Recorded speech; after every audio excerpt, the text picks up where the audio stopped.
how much would you say time you spend messaging people through social media at this point? I try to keep it pretty efficient. I try to answer, like a text, like if it was the client that was texting, I try to keep it respond in a timely manner. Yeah, that's an interesting point. Like, how much of your clients primarily talk with through Instagram chat? I feel like a lot, because a lot of people, they post on their stories, so that's something to talk about. I swipe up, start a conversation that way. I post pretty interesting stuff on my story. They swipe up, that's a conversation, and somehow these conversations always leads to real estate, and we go back and forth, and sometimes it's not about real estate, it's just about, catching up, getting to know each other. And if it's serious, I usually get them on the phone and start chatting with them, see what their goals are. Some of my clients, I talk to them on a weekly basis just through Instagram and seeing what's up with their life. Oh, really? Okay. I use social media as like a conversation starter to build, just meet new people. I was going to make a joke because you don't really respond to my text. The only way you get Benson to respond is if you leave a mean comment on one of his videos.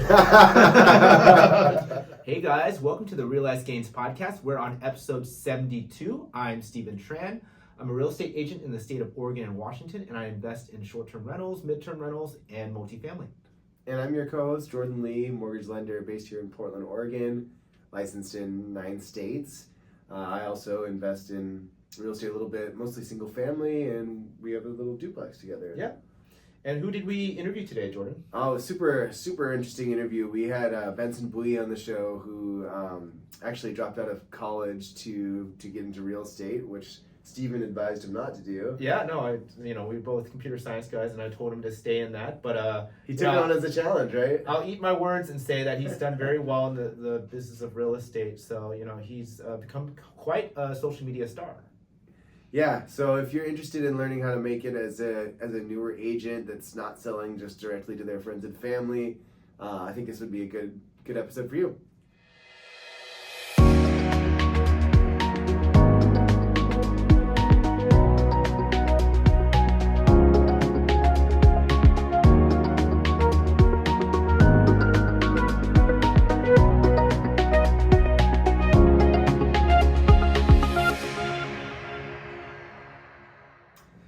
Hey guys, welcome to the Realized Gains podcast. I'm Stephen Tran. And I'm your co-host, Jordan Lee, and we're really excited to have Benson Bui on the show here today. Benson, you want to just give us a quick background, where you're from and kind of like how you got where you are today? Yeah, so my name is Benson. I'm a local real estate agent here in Portland, Oregon. I'm 22 years old. I've been in the business for about 2 years and kind of grew my business through social media, and I've learned a lot, and I'm excited to tell you guys more about my story. So you were born in the Portland area then? Yeah. Okay. So I was born and raised in Portland, and went down to Corvallis for Oregon State for 2 years, studied computer science, and found out that it wasn't really for me. And then I got into real estate, and it's been going good ever since. And what prompted that? Where did you go from computer science to just turns out I want to do real estate? So growing up, my whole family, they always bought real estate properties. I always seen them buy rentals. My dad's always told me, buy rentals when you grow up, and I can see every month, he goes up and pick up the check from the tenants, and I always knew I wanted to get in real estate. And kind of, typical Asian family, my mom wanted me to go to college. Yeah, get the degree, right? Exactly, so that's where I started. And I felt like Corvallis was a really good spot for me, because it's a small town, there's not much distractions, and I just really had a chance to just focus while doing school. So when I was doing school, I just kind of dove into real estate a little bit, given this was COVID, so we were doing online school, and I was still living in Corvallis, so it's completely dead down there. There's no parties, no nothing, so I was just at home researching, finding out what to do. Got my real estate license, and then joined the local brokerage down in Salem, and it was really brand new. I didn't really know much. My mentor was pretty good, but I finally moved over to Portland. That's when I really made the jump, because that's when I really met my mentor, Matthew. That's when I really got into it. So I know you reached out to me on social media. Was that when you had your license, or before or after you had your license? That's when I got my license. So I joined a local brokerage down in Salem. It was like a mom and pop shop, three agents, and it was really hard because I didn't really know where to start. They weren't telling you what to do, and So I was reaching out to other agents, and I saw Steven, because he was like an ex-software engineer turned realtor, and so I was like, this is exactly what I want to perfect. do. Yeah. So I reached out, but he was a little hard-headed at first. So, well, this is why I love you. Okay, so I'll tell the story. You reached out to me on Instagram, and you messaged me, hey, should I quit school to be a real estate agent? And I'm still a software engineer at the time. I had my license. I don't know how serious I was about it, but and obviously now I'm really serious about it. But you're asking me, should I do computer science or should I be a real estate agent? And I've seen a lot of people fail. And I didn't know you personally, so I didn't know your drive. So I was like, well, clearly go get your computer science degree, go work at Google, and go get your free lunches and get paid a shit ton. That sounds like the safe path. That I would never advise anybody, not just anybody, to jump into real estate. So that was my advice, and you clearly didn't listen. So Yeah, exactly. Well, Steve was clearly looking out for me because obviously he's like stick to engineering. It's probably better paying. A lot of real estate agents aren't really going to make it. It's not as good as you think it is. So, I mean, I took his advice, and I also made that leap of faith, and here he is again, and he's always been a good mentor to me as well. Well, and sometimes I think it's important to have like both of those voices right in your head, because I imagine, like, what did your parents say? Did you ask your parents about it? Like, what did they say? Funny story is when I got into real estate, I got my license, and then the moment I dropped out of school was like I was working all day. I was doing showings, doing all the real estate tasks, and the last thing, I came home and it was late at night, and the last thing I wanted to do was a discussion post. So I was like, man, this is like, do I really want to do this? So at that moment, that's when I really dropped out. But I didn't tell my parents for like a few months, and I just held it in. You waited until you were like having some success before you told them? Yeah, because I felt like if I would have just told her right off the bat that I'm quitting and got in, jump into real estate, she probably would have freaked out. But at this point, I was like a couple years in, and at least I had something to prove, so she felt more comfortable about it. Yeah, I mean, how did you hide that you weren't going to school? I mean, your school's down in Corvallis. Did you just not stay home, or did you say I'm doing remote? Remote I did that's when I was doing remote learning. Like Nice. I was doing online school, and she believed me, and she's not the type to really check, so it's like I got away with it, but I mean, it all worked out in there, so I'm glad that it's good. Okay, so you kind of you were at your first brokerage, don't know what's going on, and they're not helping you at all, and then you kind of reached out. How did you find your current mentor and current brokerage? Like, how did that connection happen? So before I met Matt, I found another mentor out in like Austin, Texas, Seattle, and what they were really preaching was cold calling. And then, when I was a brand new agent, I didn't know what to do, so cold calling was like super attractive to me, and they taught me how to do expires. We would wake up at every morning 6:30. It's called the Breakfast Club. We would do the Breakfast Club every morning, do training, and then hop on calls and start making calls. And So you guys every single day met at 6:30, had like a team meeting, did like script training, and then you started calling after that. And we started calling. So I called a bunch of expires, called a bunch of cancels, and I came across this deal in Lake Oswego. It was like $1 million house in the Westlake neighborhood, and I did the list. I cold called him. He was interested. It was actually a for sale by owner. I called him. He was interested. I did the listing appointment, and then I ended up getting the listing. Nice. And at this point, I was like, I don't even know how to sell a house. So I'm like, so my other mentor out in Austin, Texas, the one that teaches me how to cold call and get business, he's not really teaching me how to sell the house. He's like, just reach out to a local mentor, like a local agent. That you think could help you. So I was scrolling through the RMLS. So at the time I was at EXP, so I wanted to make sure that the agent was at EXP. The first person I saw was Matthew Tursick. So I called him up. I was like, hey, I have a listing in Lake Oswego. I don't know how to sell. I'm a brand new agent. Would you be willing to partner with me on this? And he's like, absolutely, let's do this. What amazing chance. I know, that's awesome. I know, exactly. And the funny thing is too, like Matthew was one of the agents I reached out during, the time where I was like trying to figure out what I wanted to do, and he was the one doing social media and doing all these house tours. I'm like, wow, this is so cool. you had seen him on social media before. Yeah. Okay. But I reached out to him, he never responded to me, and then I also reached out to Seth, but I was copying and pasting the messages. So when I wrote a message to Seth, it says Matthew, and he said, first tip, make sure you check the name. Details. So I was like, man, this is a rough start so far. So, and then we ended up working together on this house in Lake Oswego, and we ended up selling it. And he told me, he's like, I'm starting small little team. I would love to have you on. And I was like, all right, I'm on board. So when you sold this, you were what? You were 20 years old. Yeah, I was 20 years old. 20 years old. You got it through cold calling. How many calls do you think it took to get to that point, or how many hours approximately? I was trying to get at least 20 contacts a day, so that would be like 200 calls or 200 plus calls a day, and I would try to get it done in 2 hours. Given I was doing it on a dialer, right? So it'd be a little faster compared to like hand dial. Right. Yeah. And then it was how long you've been calling before you landed it? This one I've been calling for a few months. Okay. Right? So like it took a lot of courage to just get on the phone and meet the people. So it sounds like luck, but really it's not. You were working. Yeah. Those were some hard times, man. Cold calling is so hard. Like, have you guys ever tried cold calling? No. I personally tried and failed. No. I personally would never do. I didn't join the business to do something I didn't want to do. If I was young, I would definitely do it. But no, I think that takes a lot of balls and shows you how hard real estate really is. A lot of people, like you said, I don't know if you had your perceptions about what jumping into real estate was like, but not a lot of people think they're going to be sitting in front of a phone dialing for 8 hours. Yeah, it's definitely. At the time, I was super focused, so I knew I wanted to make it in this career. But for some other people, it's going to be. It's not always just rainbows and sunshine. It's super hard work that you have to go through in order to be successful. And it's just like anything in life, right? Any other job, you're gonna have to go through the dirty work to become successful. Okay, so you found a mentor in Matt. You brought him this deal. You guys partnered on it. It was a win-win for both of you guys. And then he said you wanted to start a team. You're like, okay, that sounds great. Then what was like the next step for you? Mm-hmm.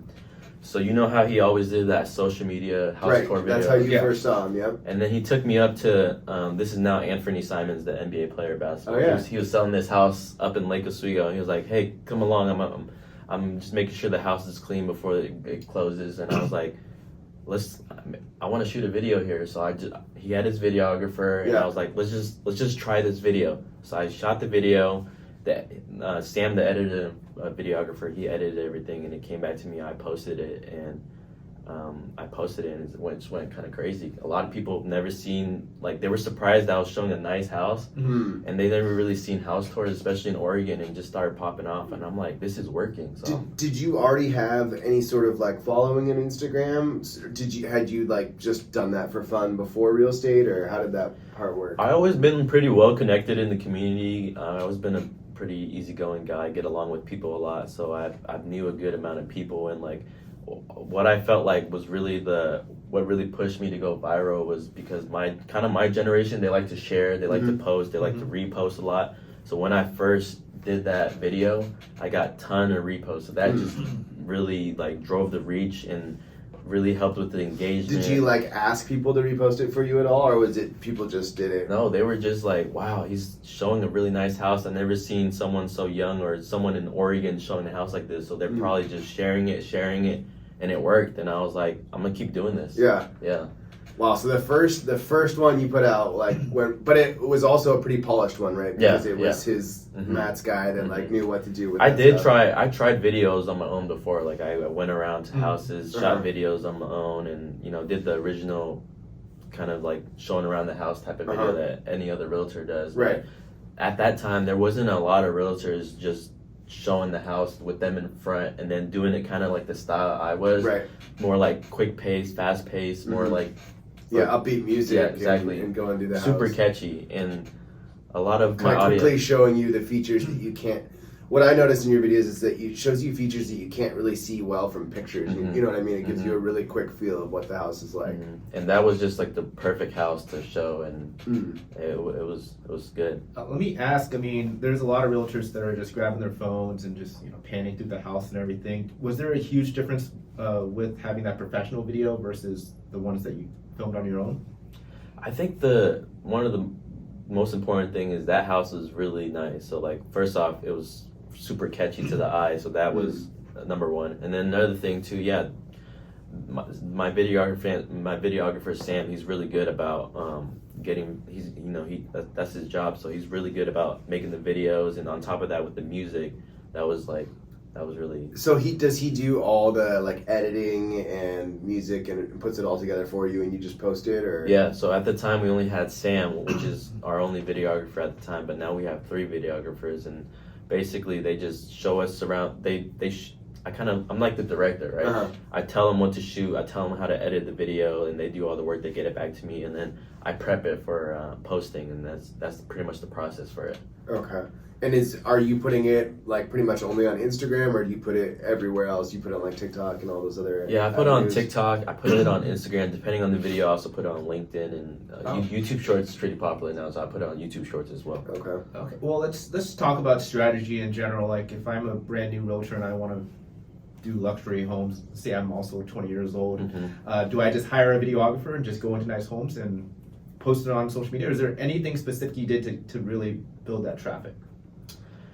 I would say if you're starting out and you wanted to make it with social media, hiring a videographer would be super expensive. Yeah. So given luckily I'm on a team where Well, that was part of the reason why you chose that team too, right? Yeah. So the part with my team, it's like part of the being on the team is like I get access to the videographer. I mean, for a new agent, what I would do is, I mean, it's so hard now because so many agents do social media, and it's like, if you're brand new, I would just start with doing some house tours and talking about tips and tricks and advice, and just really trying to find a way to stick out and be consistent. I think that's the most important part. And the reason I think social media is important, it starts conversation, it starts relationships, right? So without social media, there's so many people that I wouldn't have met. Like, for example, Steve and Jordan. I felt like I met you guys through social media in a way. Right, like, I really use social media as my networking tool, my way to build relationship. Like, I'm always in the DM messaging people and keeping conversation. And I think social media is important, but what you do with social media in terms of building those relationships, keeping those relationships is what's really important. So you're not just posting and just forgetting about it. You're literally responding to comments, talking to people. Yeah. How much would you say time you spend messaging people through social media at this point? I try to keep it pretty efficient. I try to answer, like a text. Like if it was a client that was texting, I try to keep it like, respond in a timely manner, get back to people in a timely manner. Yeah, that's an interesting point. Like, how much of your clients now do you primarily talk with through Instagram chats? Because like, for a lot of us, we have no client communication through Instagram chats. Like, it's pretty much all through text or maybe a little bit of Facebook Messenger. But, for you, like what percentage of you say conversations are going through that? I feel like a lot, because a lot of people, they post on their stories, so that's something to talk about. I swipe up, start a conversation that way. I post pretty interesting stuff on my story. They swipe up, that's a conversation. And somehow these conversations always leads to real estate, and we go back and forth, and sometimes it's not about real estate, it's just about, catching up, getting to know each other. And if it's serious, I usually get them on the phone and start chatting with them, see what their goals are. But yeah, I mean, pretty much daily, and some of my clients, I talk to them on a weekly basis just through Instagram and seeing what's up with their life. Oh, really? Okay, so you kind of use stories as a way of just like, sliding in and having a conversation that sort of free flows that way. Yeah, I use social media as like a conversation starter to build, to meet new people. I was going to make a joke because you don't really respond to my text. And I was like, the only way you get Benson to respond is if you leave a mean comment on one of his videos. I know. When I was talking about getting back to people in a timely manner, I saw Steven smile.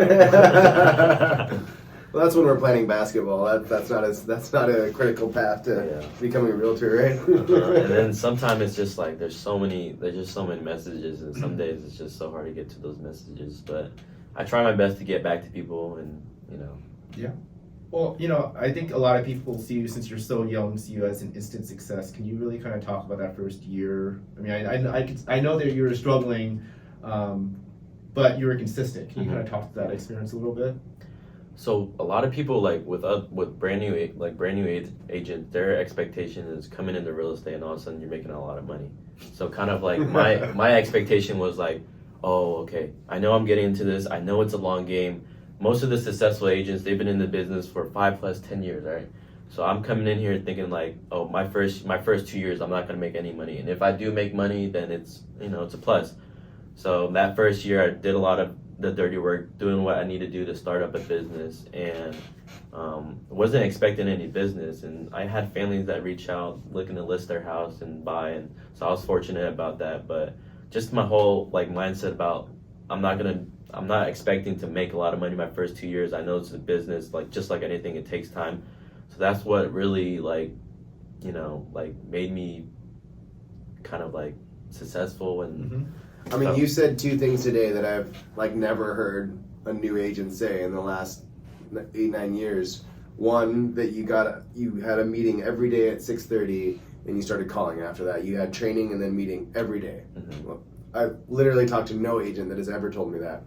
You also said that you didn't expect to earn any commissions in the first 2 years, which is, I mean, a lot of people, for some people, of course, that's not even an option, right? You know, but I think that mentality is super important of playing the long game in real estate, because ultimately we're in a relationship business, and you don't make if you want it to be just transactional, right, you're gonna run out of transactions. You need to have that long-term relationship with people, and I think that's a super important mentality, and the ability to have that patience is, I think, missing in a lot of folks. Yeah, I think just that in general with any other business owners, anybody young starting out, I think just coming in with a mindset that, you know, you're not gonna be successful right away. Just have a chip on your shoulder. I think just having that mindset and come into any business, help you out a lot. Yeah, I mean, holding that consistency for I don't know how many years it took you to like feel like I'm finally making money, but that's really hard. Keeping that motivation up. I mean, like you said, you had a chip on your shoulder.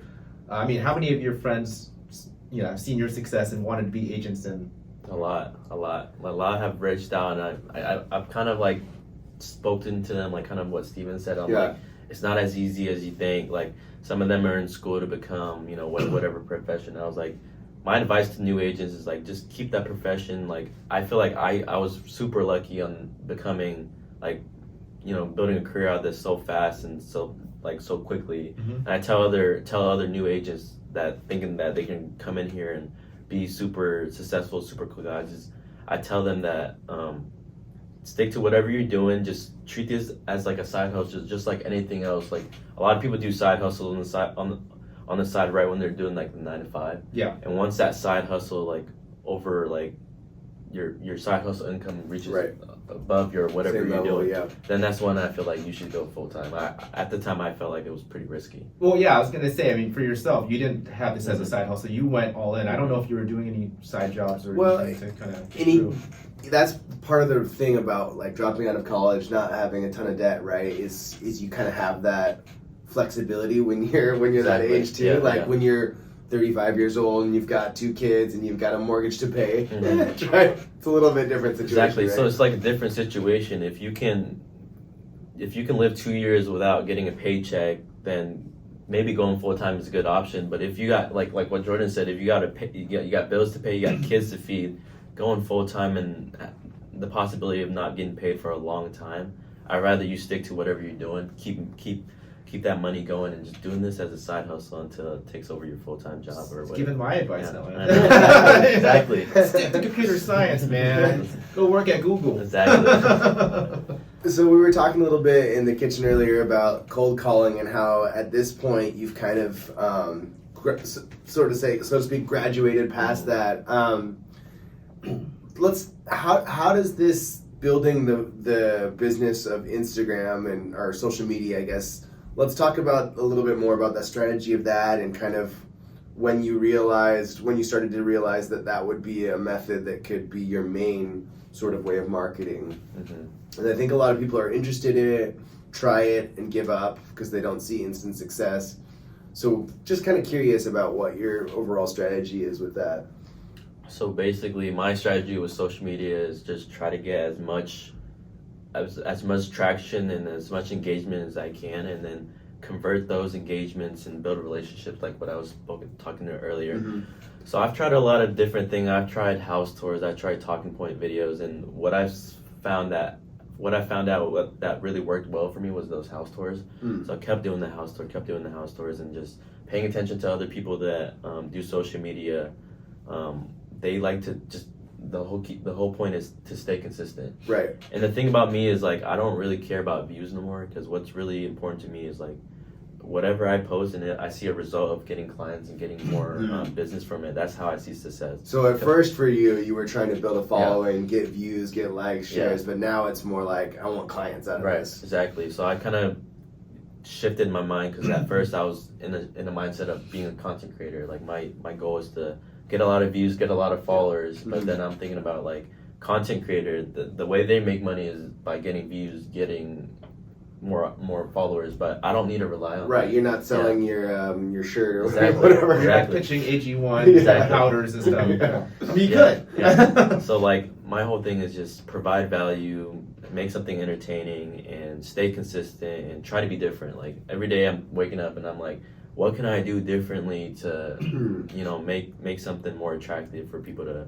go follow me and look up to me in a way. Yeah, so I mean, I've seen you've done a variety of different types of videos. Like you said, the house tours, you've done business tours, all these things. Is there a way that you're tracking your success? Do you have a spreadsheet, or how do you figure out outside of views that certain videos are getting you clients? I don't really track anything. I just, as long as I'm posting consistently, like if I go 2 weeks without posting, I'm starting to think like, oh wow, like I need It's your habit. I need to at post this something. point, right? Have you gone 2 weeks without posting? I have. You feel bad. No You vacation, feel like you brother. haven't done your work. You built the habit. And like, kind of like it's part of my to-do task when I wake up in the morning. I'm like, the first thing I need to do is think of something to post. So like, if I started to make a habit, and it's just like I wake up and I think of something to post and I post it, and like I just know if I keep posting and I keep staying consistent, it's like a snowball effect. It's gonna be good. And do you have a particular like person or someone that you follow on one of your social media channels that you kind of use their techniques, or you just kind of search around and take whatever you want? Or funny story is when I first started the social media thing, the reason I started because there was so many realtors down in Dallas and down in Texas that were doing all these house tours, and they would have hundreds and thousands of followers, and I see them be successful with all their closing with their clients, and I'm like, there's no one up in Oregon doing this type of videos. So that's why I thought of. Is that how you got connected to your mentor there through social media? Not really. That's separate. Okay. So that's where I got my inspiration from, and just really social media is just a copy and pasting. Like most people don't really make original content. It's basically a copy or like a different version of something else. Rinse and repeat. Yeah, rinse and repeat basically. So you see what other people do, and if you like it, I just recopy it and it works. So it's just keep it simple. Don't try to overdo it. Like I see this house tour, that this video that I like, I'm like, let me just try to see how it works. So you really don't know what's gonna work until you start posting and you see really like what's more. You can tell like if the video gets more view, a video gets less views. Nice, yeah. And did you have any doubt in the first 2 years of doing like real estate, social media? Did you have any doubts that this wasn't going to work out? I did, yeah. It was definitely hard, like going months and months without getting paid. And you're like thinking to yourself, is this even working? Am I even doing the right thing? But just like any other business, you really have to trust yourself. You really have to believe it's gonna work. And I kept believing, and still to this day, some days are hard. And I as a business owner, you just have to keep believing. And what do you spend? Do you make a specific, like a certain amount of spend on social media as well too, or? I pay no ads. I don't pay for leads. Everything's organic. It's all organic. It's all. The videographer is paid through the team or whatever. Yeah, exactly. It's paid through my team split, and everything's organic, and I just rely on referrals. What's I'd love to hear, because I want it to be a little bit tangible. I'd love to hear a story about a customer that you met on social media that would just like shock us. Like that someone that's, I mean, when we think about social media, I think about like it's probably going to be somebody that knows me already and is a friend of mine, or similar demographic that I'm in. I'd love to hear if you got a client from social media that's like totally unexpected. Yeah, funny story is I had an NBA player reach out in Portland Really? Buying a house. So that just shows like the power of social media. And I just had a bunch of people relocate from different cities, and like these compared to like cold calling, these clients are so easy. Like they already decided they want to work with you. And Like, they're not shopping you. no, they're not really shopping you. They're really easygoing. Whereas the cold calling clients, you have to fight for their business. They're super high maintenance. And these clients that you find on social media, they're really easygoing. Like they already know. Some of them are mostly, like what I've noticed is most of them are really sophisticated. So it's like that's why that's when I found out that I really want to focus on social media. Because the leads are just so much better. So much better. Yeah. Because they feel like they know you a little bit. They've seen your personality. You're obviously selling a product that they're super interested in, so they like you. So yeah, and some of these clients, they don't have to be like complete strangers. Some of these clients are like people that know of you, but now that you do social media, it's just another layer that adds on top of it. And you probably know, like people reach out on social media, even if you're not like have tons of followers, like just social media itself. Even if you have 800 followers, 500 followers, that's still a lot of people. Right. Yep. Yeah. No, I mean it's funny because like we had you for our for the YPN event, Young Professionals Network, Rookie to Rockstar, and everybody was asking, "Oh, is Benson gonna be there?" And they're super excited. You got your little fangirls, So I always find that's super funny. But obviously, you're really great at one side of the marketing funnel, getting people in. Can you talk about the other side, is getting into actual transactions and the knowledge of real estate and how you kind of built that? Yeah, so a lot of my clienteles are, I get a lot of builders, and on the listing side, I get more high end, but on the buyer side, it's mainly people my age. So like I get along with them, and we speak the same language. Right. They we speak the same language, and they're in a position where most of my clients, especially the buyers, they're first-time home buyer. They recently graduated out of college, young professionals. So I understand where they are in their shoes, and most of them are looking to buy their first house. And I tell them, just like I'm in a position where I'm trying to buy my first house, I'm trying to do a house hack. I tell them that, buy your first house, get in your first house compared to renting. You can put that money towards, paying down. It's like a savings account, right? Yeah. When you put Exactly. you put your money towards a savings account. Live in that house for a few years. If you wanted to upgrade to a bigger house, you can sell this house because it probably appreciated and then move it into the other house. Or if not, you can rent this house out and buy another house. Now you have a rental property. And it's just kind of like a passive way to get in real estate. So I tell that to a lot of my clients, and that's what I kind of want to. That's what I'm planning on doing this year. So. And you feel like that message is resonating pretty well with kind of your friends that are, because now at this point, right? Some of them are professionals. I mean, you're in your early 20s, so I'm guessing some of your friends have like solid corporate jobs now, and they're interested in this process as well early on. Yeah, and just being in real estate, you think everyone know what a transaction is and what invest is. A lot of people, they really don't know anything. So like just pointing them in the right direction and like telling them that you buy your first house, this could be an investment for you. I mean, imagine getting a house when you're 22, like 23, like. I did my first till 30, so. Yeah, I'm surprised because a lot of my clients, they're in their 20s. They just graduated college and started working their jobs. So it's like, I'm out here helping people get into their first house and being smart and like treating it as an investment play. Dude, I mean, 20s. It's just like starting your IRA when you're that age too. I mean, it's the same compounding effect that if you start when you're in the early 20s, you're gonna have an extra 10, 15 years on the rest of the folks. So I'm just blessed and grateful that I can be in this opportunity to help younger people be in a better position, because I don't know what it was like back then when people started thinking about buying homes, but like just being a real estate agent and people getting in the mindset, oh,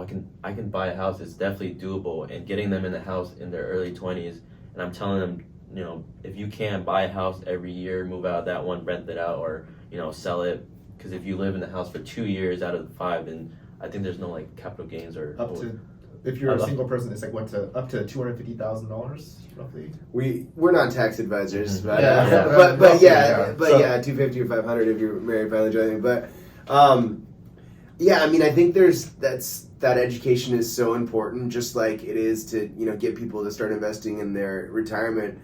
And I think in my generation, at least, there was people telling me to do that for my retirement, but there wasn't a lot of it in real estate. And I don't know about you, Stephen, how much you got, but I think most of my friends and my mentality, like the people that bought houses early, were typically the people that got married and had a kid. Yeah, that's like and then it was then after that for millennials the joke was like you get a house for your dog, right? But yeah, I feel like that really wasn't a piece of education of getting a home when you're young, and there's a lot of great jobs now coming out of high school, coming out of college that pay well, and you know, it's definitely possible to get started really early on. Yeah, and then another mind shift that I had to make was back in the day when my dad was buying real estate, my family was buying real estate. That was during '08. That was during like the crash. So it was like it was a lot cheaper. They were buying everything cash. And like just growing up, my parents like save up enough money to buy a house, and then save up more to buy a house, and then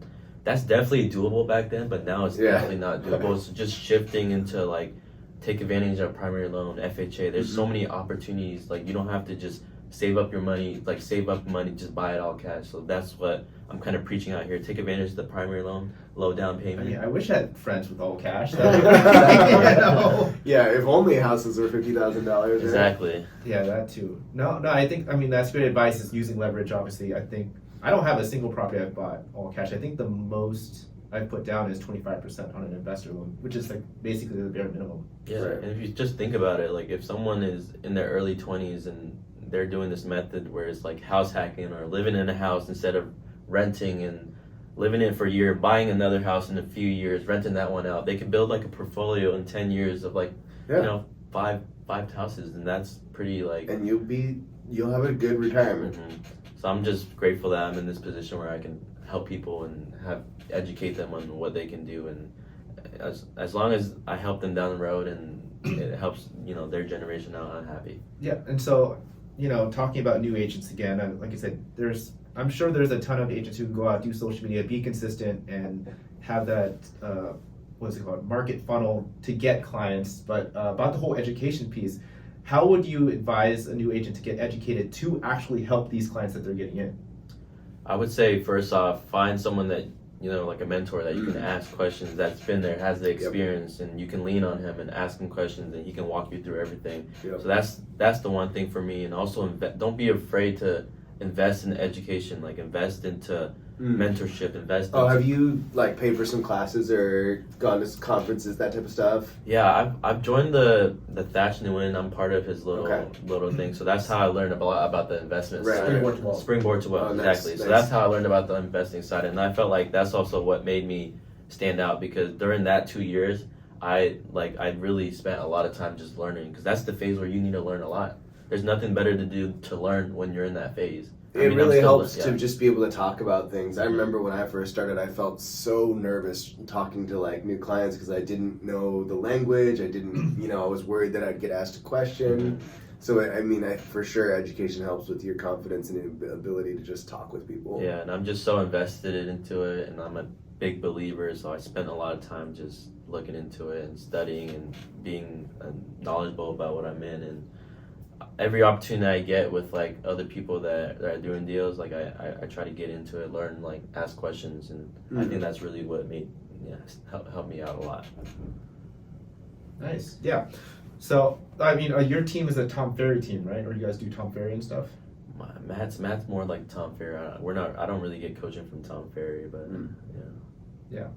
So I mean, if you were just gonna give advice to a brand new agent coming in, like one of your buddies or whatever, start to finish getting in, what would you tell them? Like brand new, if a buddy walked in right now and asked you, I want to be a real estate agent, I would tell them it's hard. I get this question a lot. I'm like, number one, you can join a team that, like, I feel like with my team, it's more like you got to be a little bit more experienced, because it's not like one of those teams where you get free leads and you can work those leads and you get experience there. So I tell them, join a team that you can get leads from, and that way you can start learning, and they probably have a good coach at that team, and just start really like investing in yourself, like start asking questions and learning a lot. And you know, like I said, it's a long-term business, so like take it one step at a time, and every day, as long as you're doing something to go towards that goal, then you'll become successful. Because if you think about it, like I said earlier, like a lot of successful agents, they've been in the business 10 plus years.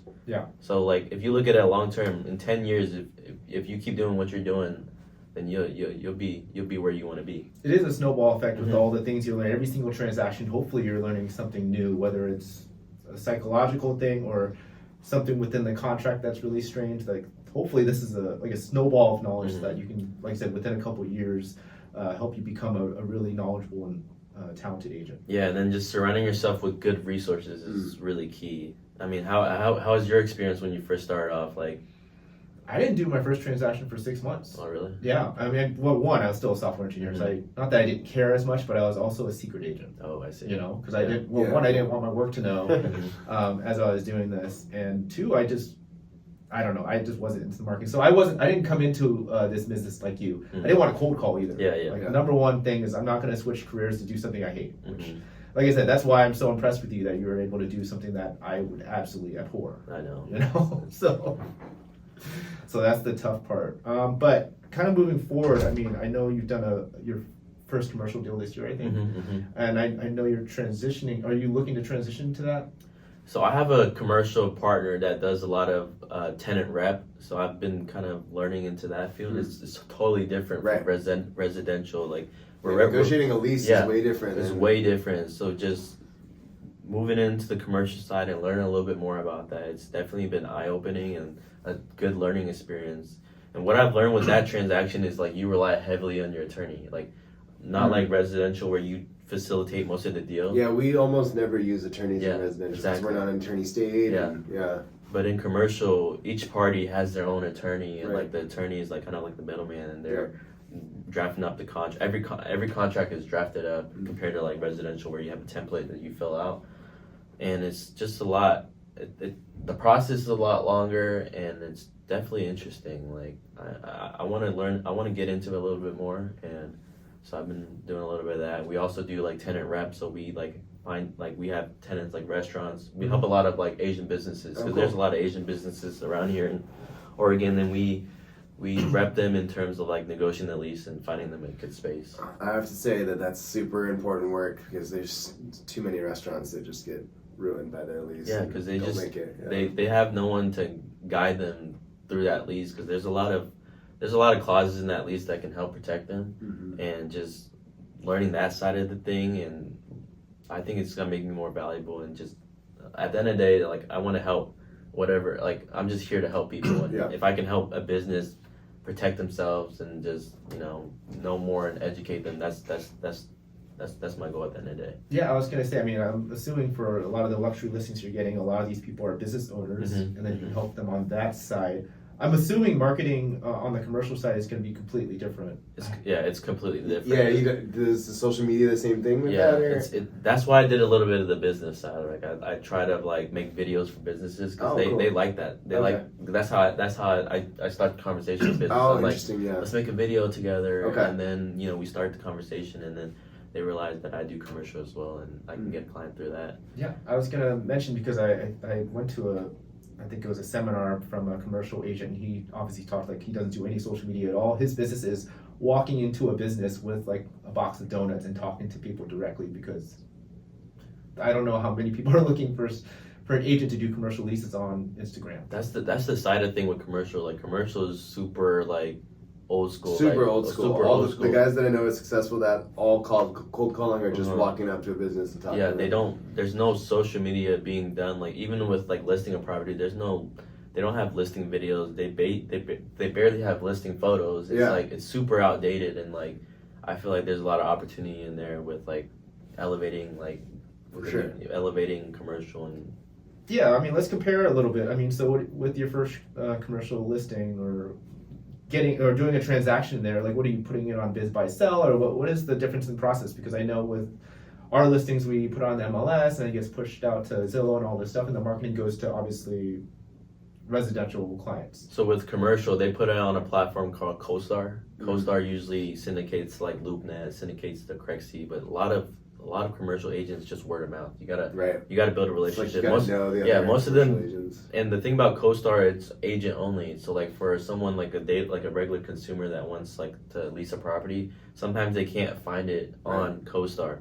So it's like compared to like the MLS where it's out there on Zillow, Right, Redfin, it's easy to see. Yeah. Like with CoStar, it's a little harder. So like you either got to go through CoStar, go through a broker, or you have to go on the website. Yeah, I mean, any business owner can't just be like, I want a business. They have to. I mean, it's like you said, they don't have a site like that. I mean, I guess they have LoopNet, but they have to know about LoopNet. I would Exactly. say a lot of business Yeah. owners don't know about where to find properties for their business. I mean, so many of those sales are just off the market too, right? Mhm, And mhm. just you know somebody that's wanting to buy, know someone that's wanting, because as a business owner too, you don't always want to advertise that No, that you're selling, right? Yeah, and with that too, like some of them do have tenants, so it's like you can't really like the tenant doesn't really know that they're about to, there's another person that might be interested in going in. So it's just a lot of I want to say like Secrecy. Yeah. in a sense. There's layers. layers to it. Yeah. So, I mean, like you mentioned, this is the commercial world, it's more networking. So, how are you networking with these commercial agents? Are you going to events, or how are you connecting with them? Yeah, I'm going to events, and I'm also leaning a lot on my partner, because the way you meet them is like if you have a tenant, they have a landlord. That's one way to connect. And if you keep popping up and you keep calling them because you're trying to do a lot of deals with them, then they'll start getting familiar with you, and they start branding you as, oh, this guy is a tenant and he's always working these tenants. Whenever I have a listing and I kind of have something in his criteria, it's like I'm gonna call him up. Just like residential, right? Like you call a listing agent and you let him, you talk about the house, and you're like, if you have anything that's coming up, and you just just keeping a conversation between all the agents and all the brokers around town. It's just that's how you build a brand, and just doing it for a long time, they'll get familiar with you. Yeah, no, I mean, it's funny because these are, like I said, it's two different worlds. Like you Right. mentioned, here's one where you're super public, super just, I'm a Mhm. luxury agent, and then this commercial world where you're like, More secret. yeah. So, how are you dealing with that different dichotomy of the two businesses? Is there one that you're liking more, you're leaning towards? I like residential more because it's a lot easier. Like the process is 30 days. It's simple. Yep. Commercial is like it's like I said, how it's a long process, like a long game. Commercial is like a longer game. Yeah. Yeah. And every deal takes a long time, and Usually much more complicated financially. yeah, so it's like I do those deals. They just take longer. Yeah. So it's like I kind of like balance between both. Didn't you guys just close on the commercial? It was like a mixed use or what? Yeah, I mean, we got our property in December. Yeah. Yeah, and it's just it took us 6 months to get the commercial side rented, like a month to get our residential unit rented. Oh really? So what's like the commercial side for it? Like what is it? It's just a small office space. Oh really? Yeah, I think it's like 800 square feet. Yeah, roughly, yeah. How did you guys like advertise it? And who did you guys get in? As We a just went tenant? through our property manager. Oh really? Yeah. And it still took forever. And let's just say, like I said, we got so many like hits that were just like, oh my god, we're so excited, we're gonna get this rented, and then it didn't. The contracts are much. I mean, you've dealt with commercial. Yeah, lease. we had an attorney. We had an attorney to And do it's a go lot through the different lease because the too, leases yeah. with commercial is longer. Like it's not Mhm. just like the residential where you sign 1 year leases. Yeah, where it's you a 5-year lease with triple net. triple net Yeah. and 3% increase year over year. I So. know. My biggest surprise was like we have to give them 3 months of free rent to know. renovate the unit. I was like, I don't want to give my place up for free for 3 months. But But apparently that's pretty standard. it is pretty Well, and standard. they're renovating it, right? Yeah. So And the good thing about commercial is like you get them in and they stay in for a long time. You don't really got to bother. And then on top of that, they pay for your insurance, taxes. Yeah. It's more hand free. I mean, if their business doesn't fail. Yeah. And then we have other lawyer stuff to Right, protect us. you know? Yeah, and I don't know I'm not too familiar with the landlord laws with Uh-huh. tenants in Oregon, but like the landlord law with commercial is super easy. If they don't pay you, like you can evict them right away. It's pretty The easy. shotgun. yeah, well, Just kidding. and often they sign a personal guarantee, so it's just a total it's a lot different game. I mean, I can see how commercial can be really attractive to have, especially for that like the triple net piece, and if you can find a tenant that's like that'll just chill Yeah, out. I want to look into commercial more. Like down the road, I want to eventually invest in commercial because I just heard it's more scalable. It's less maintenance, less headache. That's why you see a lot of people invest in it. But the only thing is it requires a lot more capital, Mhm. and like compared to like a residential where you can have a 30-year fix, these are more like shorter terms and. It's super interesting though. Like I definitely want to dive more into commercial. Well, yeah. Let's just jump a little bit into like you mentioned your future plans for investing. Like, how are you planning to get started? I know you mentioned getting your first house this year, hopefully. Yeah. So my first thing is like this is my recommendation for everyone: buy your first primary home. That's a good investment because that's when you can get the lower interest rate compared to like an investment interest rate. We always say that's the advantage that the normal person has over the professional investor, right? Yeah. You can put low down and get a good rate. And that's the most passive way to get in, but it's so effective, right? Because you can buy one, live in it for like a year or two, move out. So that's my first approach. I want to buy a fourplex, live in one unit, rent out 3. I don't know how long I'm gonna live there, maybe like 1 year, and then potentially if I can qualify for another house or find a different way to take down another house, I want to buy another house, rent that one all out, and then just kind of doing that process passively. And then in the meantime, I want to keep growing my income with real estate and maybe get into some flips and get into some other plays. But down the road, like my end goal, I do want to get in commercial because I feel like, you know, that's where I want to be.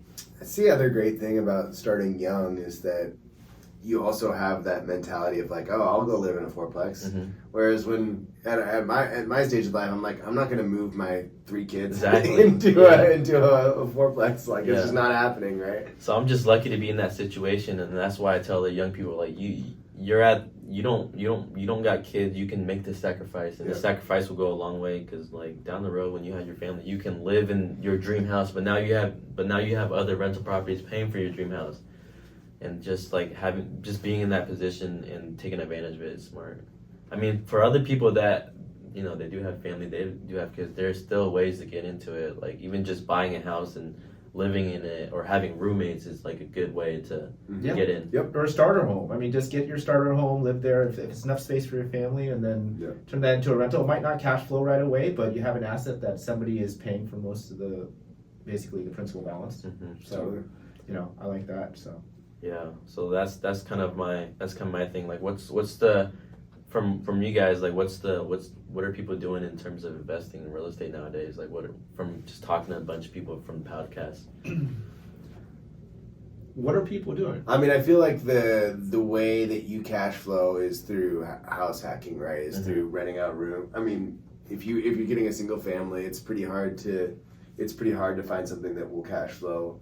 I mean, you can probably find something that'll break even, especially if you're willing to do a little bit of work on it. But I think primarily, if you want to cash flow, you buy a house with, you know, low down and as a primary, and then you rent out the rooms, right? Yeah, I mean, right now with interest rates the way they are, I have to tell people like, hey, you might not cash flow right away. I didn't cash flow right away back when it was like 2019, and my rate was like 4%. I mean, with 6% rates, I mean.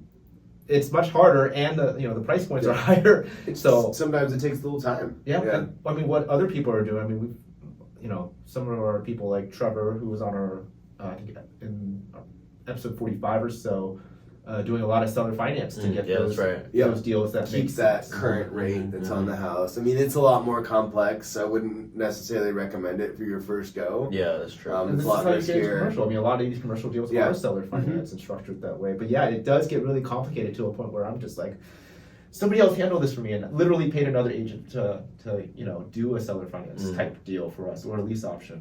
Yeah, but most of my the clients and friends that are my age that are doing that right now are kind of like what you said. They're turning their old townhouse into a rental. You know, they've got a rate at like 3.5%, and you know, they're like, oh, hey Jordan, I'm just gonna sell this and use it to the proceeds to buy, and then I just show them really quick. I'm like, okay, that sounds like a good plan. Just real quick, let's take a look at what it would look like if you rented it out, and it pays for my mortgage and it cash flows, or it pays for a mortgage and I could get a HELOC and it would pay for that too. I mean, that's what I did for my first rental. Yeah. And just being part of the Springboard to Wealth program, they do a lot of BRRRRs. That preaches a lot of BRRRRs. When it was a lower interest rate, it was a lot easier. The deals would pencil more, but now it's a higher interest rate. I had someone BRRRR something out, even in the high interest rate environment. I think they were BRRRRed out at 7.5. They found something that was, it's kind of like a diamond in the rough. Yeah, exactly. They found a great home that was in foreclosure, and they bought it sight unseen, but they were able to burn out. I mean, I think they were trapped a little bit. Yeah, the thing with those BRRRRs now is it's super important to buy right. You gotta be that's why it's so hard. I feel like to BRRRR right now, you gotta be kind of lucky, unless you can do a ton of, or if you could do a ton of work. If you partnered with a contractor, you guys could. Between you and a contractor, you guys could probably do something, right? Yeah. I mean, I just tell people this if they're trying to invest. I mean, if you're going to buy a house anyways, this is how much your mortgage is going to be. That's an expense you have to pay. It's a lot. But let's say, like you mentioned, you get that fourplex.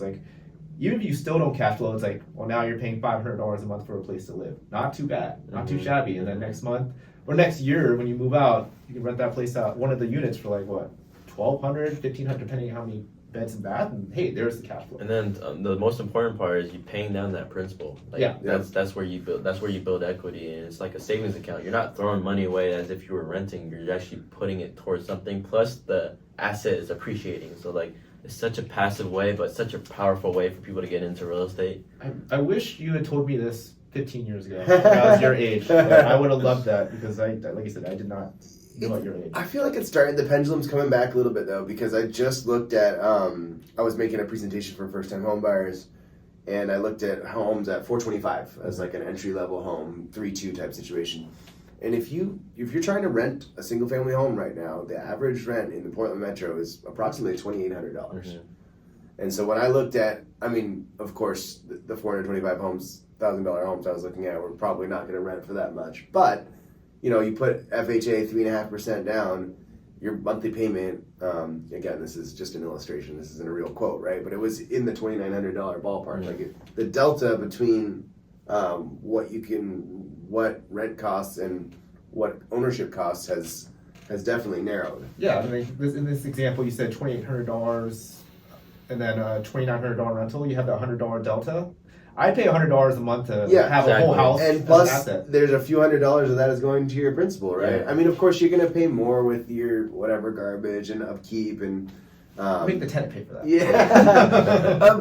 Point being though is like, you know, sometimes it feels like, oh, why do I want to pay more than I'm paying for rent? But gotta focus on the long term. Yeah, like all the things you were talking about, appreciation, principal pay down, etc. Like there's so many things that go into real estate that a lot of people just don't think about. Like, well, my rent's less than this. Well, there's so many other things. And then another point I want to bring up is like these people that are graduating straight out of college, like they have W-2 jobs, so it's like a lot easier to qualify. Mm-hmm. Plus, they can use their college education as like experience, right? Yep. Yeah. So typical example I give is an attorney that finished law school and they just got a salaried offer, but they've only been on their job for 2 months. Well, as long as you can show that they've, you know, had the schooling, that can be used as your total of 2-year work history. Because there's a big misnomer that people think that you need 2 years on a job, and it's actually not that you need 2 years on a specific job. It's that you need to show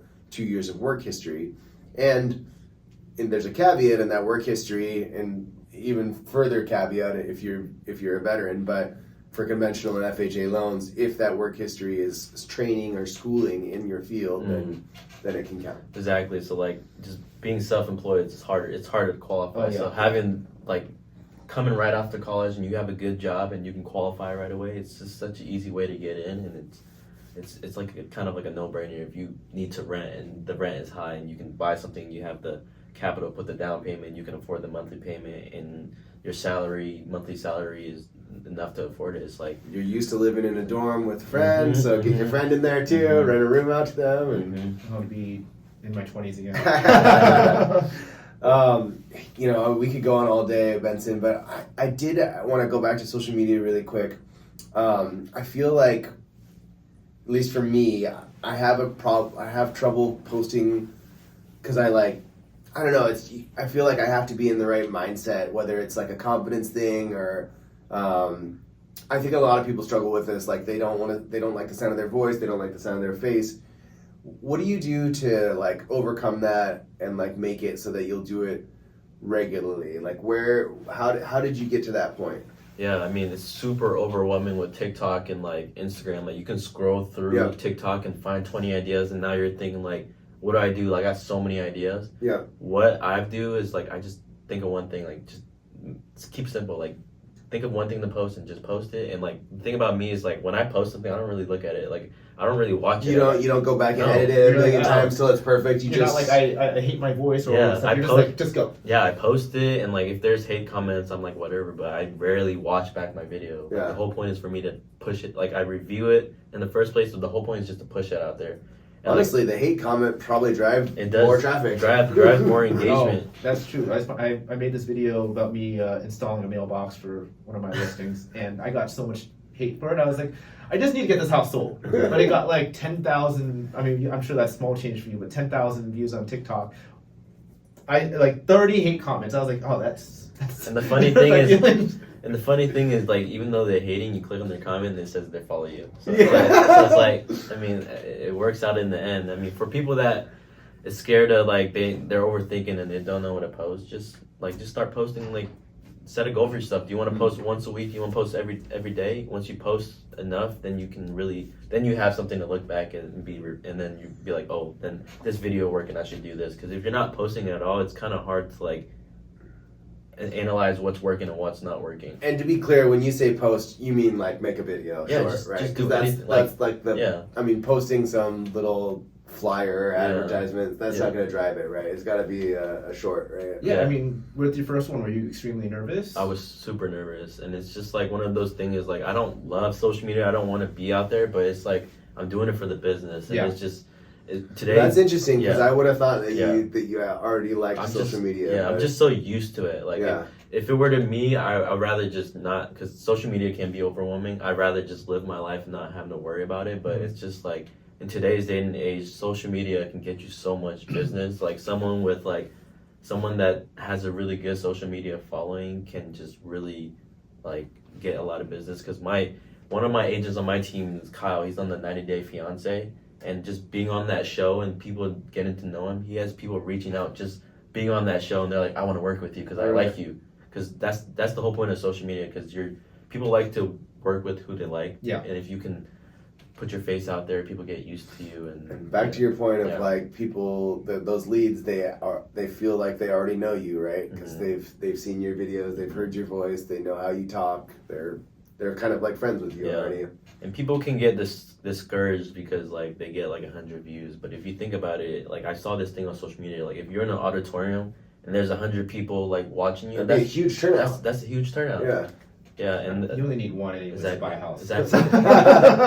And another thing too is like people know when you're just like trying to make a post just to try to make a post versus you're trying to make a post because you really care about it. Like people, what people care about now, what I see on social media is like authenticity. Like they want to see the real you, and like if you tell a story and you post something that's really meaningful, people really engage. Because if you're just putting a kind of like a they know you're just posting post, and like there's not really much to talk about it. But if you're putting something out there for people to like latch on and engage and find interesting and they want to keep watching, that's really the really key thing to like building find ways to be real, tell a story somehow. And on top of that, what I was saying is like once they figure out that they like you, then they're more likely to do business with you. Because people do business with people who they like. Too bad nobody likes me. That's when I was a kid. But yeah, I mean it's a whole different game, and it's like even I feel like a small fish to some of the content creators out there. It's crazy. Like people are like even like finding new ways to like grow, and it's just so overwhelming sometimes. And it's like, I mean, some of those people that's just there for, they do that 80 hours a week, you know. So I mean, you really got to think about it. I worked in marketing, and there's a lot of forms of marketing that cost a lot of money where you don't have to put your voice and face out there. You can just have a little banner ad and put it on Google or Google search. It costs a shit ton of money, but this is free. All you have to do is get over yourself. Yeah, I think that's the big thing. So, because you think about bigger companies, they're always finding new ways to adapt. Like if you feel overwhelmed and you feel like this ain't for you, then like you can always find someone that like. There's a lot of people that handle social media nowadays. You can find someone to partner with and just build your brand that way. You don't have to. Just like a company, right? They got a marketing person, they got a social media person. You don't got to be a one-person house. Right, like, right. That's my goal. Like eventually down the road, like I want to branch out and just not rely on myself. No, of course. I mean, I'm sure you can get somebody who's amazing with contracts, amazing with the negotiations, all this stuff, and you're just bringing in all the leads to kind of close it. Like I see a lot of businesses like that. It's funny because some of the top agents that I know in the state of Oregon are like the most introverted, but they're very systems based. It's like the new generation, like you know how every team needs like an assistant. I feel like every team is eventually gonna have a social media person. I think I just saw that the spend on advertising in social media has now eclipsed, like it's like the number one. It just passed television and other types of media spend. Search engine marketing. Yeah, which is interesting, still right? high, but yeah. And then some people might say, like, there's too many agents doing social media, like, that's not going to work. But, like, if you think about it, there's more people in social media now. So it's like people got to find new ways to adapt, and, like, it's just. Well, that's what I saw is that there's more viewers on social media than any other platform. Way more. Well, I would just say this in general with, there's too many agents doing it. Well, then you're just one of them that they're not going to see. Exactly. If you're choosing not to do it, Yep. then then you're definitely not going to get the business. It's like, what do they say? You're going to miss every shot you don't take. And some people say, like, social media doesn't sell houses, but, like, Ryan Serhant, he's, like, a big believer in social media. Like, I look up to him, and, like, one of his $1 million listings he posted on social media, the daughter found the house and she shared it to her mom, and then they ended up buying it through social media. And that's exactly what happened to one of our listing in Camas, like the one with the orange and green cars. Yeah. The daughter found the house on social media, she shared it to her mom. They went out to look in and they bought the house. I mean, especially in luxury, I feel like that it's a lot of it's about that experience, right? And so when you have that video, you have that experience, you're like, oh, I want to live there. Like, I would love to live there. I mean, I like the idea that I could ask my parents, can you buy this house for me? I love this house. Nice way to live. And then in terms of, like, I know with real estate agents, it's easier to show a house. Like, for a mortgage broker, like, I know a lot of mortgage brokers on TikTok. They just talk about the news and they talk about the market. And I don't remember that one guy that's on social media. He's like a mortgage out in is it Min or his name? Oh, man, okay. Yeah. So he just super consistent on there, and it's like it's working for him. Because like his clientele is like people that are already looking to buy houses. Right. He's like a resource, and like if they're in the phase where they're trying to buy a house, trying to know more about mortgage, and they keep watching them, and they'll eventually like, wow, this dude really knows what he's talking about. I feel comfortable like reaching out to him. I'm gonna mention this one big thing outside of just getting your effort to go do these videos is that, I mean, if you're doing it, it's part of your listing packet that, hey, we put you on social media, so it's part of the features that they get and why they would choose you over somebody else. Yeah, exactly. Because you take the courage to go do these hard things. Yeah, I'm sure you've won plenty of listings specifically because of that, right? Yeah, it's because like if you think about a regular listing video, you post it on YouTube, might get like 50 views, but like we're guaranteeing you, not guaranteeing, but like we're telling you like you can get thousands of views, more eyes on your property. Like it doesn't hurt to get more eyes on your properties. That's the goal, right? As many eyes as possible. Exactly. Yeah. So, like you said, we don't want to keep you here forever. But if people are looking to find you, I don't know, maybe on social media or something. What's the best way to reach out to you? You can find me on Instagram at Benson Bui. That's my handle, and then you can also find me on TikTok at Benson Bui. That's the handle for that as well. So yeah, reach out with any question. These guys are great. I mean, I use social media as a tool to meet new people, and I always love meeting new people. And I encourage everyone to post whatever you can. I mean, it's part of business now. Yes. No. Well, thank you so much, Thanks, Benson. Thank you, guys.